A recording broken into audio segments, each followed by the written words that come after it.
My name is John Chandler, and I want to tell you about a startup I'm working for called Sense AI. But first, I'm going to tell you about my stepmother. She's a great stepmother. She's a great grandmother to my stepnephew, as you can see from this photo, and she's a great attorney. She possesses one additional quality that makes her unique. She's always cold. Now, she lives in Atlanta, so you wouldn't think that would be too big a deal. But she's the kind of cold where you pack 2 sweatsuits to go to Florida in July for a beach vacation. And because she's always cold, she's always getting into arguments with people who don't think it's cold.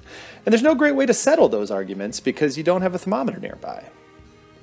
And you can't use the smartphones app because that just gives you the temperature for the nearest airport. And you can't use the thermostat on the wall because that gives you some aspirational, idealized temperature, maybe not where you're sitting.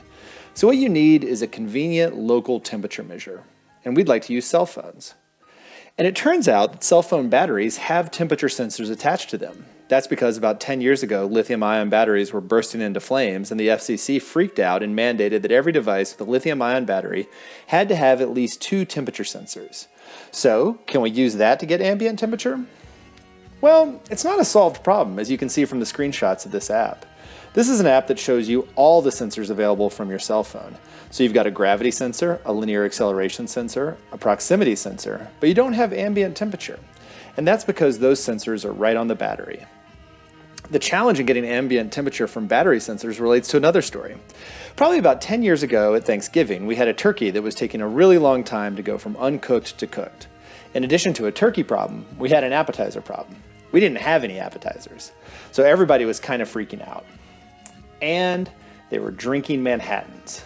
Now, as we got drunker and drunker and my dad, the host, started to panic about this slow-cooking turkey, he asked me, "Hey, can you figure out when this turkey's going to be done?"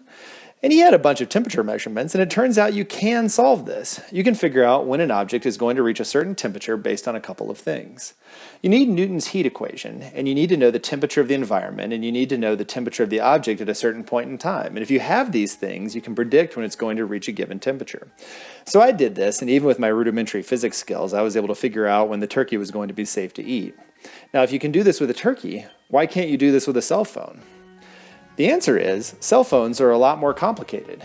You've got the battery, which changes temperature as it loses charge. You've got the CPU, which produces a lot of heat when it's working. You've got the screen, which gives off a ton of heat when it's on, but no heat when it's off. And all of this is made of a bunch of different materials, so it's a lot harder. But you can solve this problem. You need a special team to do it. You need electrical engineers to know about the sensors and the material science. You need biomathematics to understand the heat transfer models, particularly if someone is using the phone. And you need data science to help make sense of the tremendous amount of information being used and produced. And so Sense AI has put together this team and worked on this problem. And we've got a solution. That solution is Kelvin Sense. Kelvin Sense is an app that will give you the ambient temperature around your phone, taking into account all of those complicated pieces that I had just mentioned. And you can imagine Beth using an app like this, being cold in a conference room, and being able to show people why she's cold.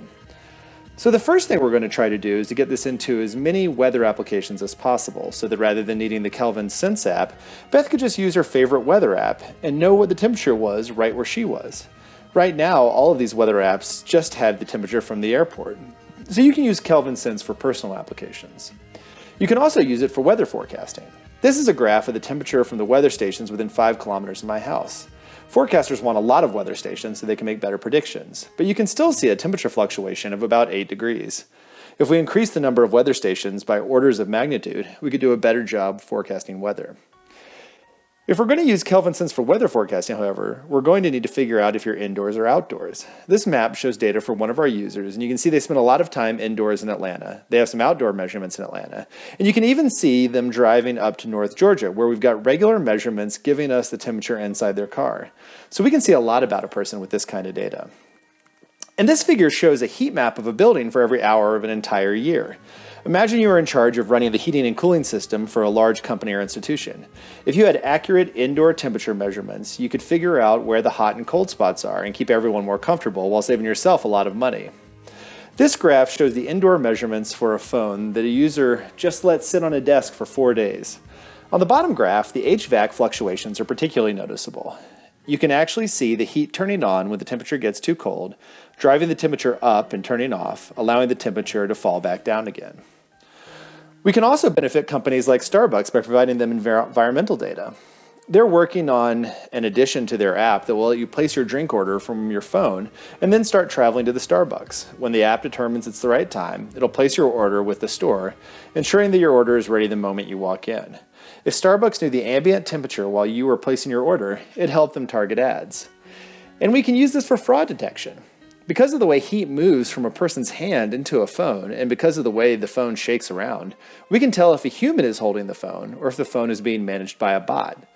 So is the person trying to get into your bank account actually a person, or are they just some kind of fraudulent software? So right now we've got about 250 users. This graph is about a week out of date. So anyone who has an Android phone should install Kelvin Sense Thermometer and run it a lot so that you can see the ambient temperature and so that we can collect more data that helps make better weather predictions. Make sure to register so you can have views of all your own data and get help with support. And so that's the startup. We help people to settle family arguments.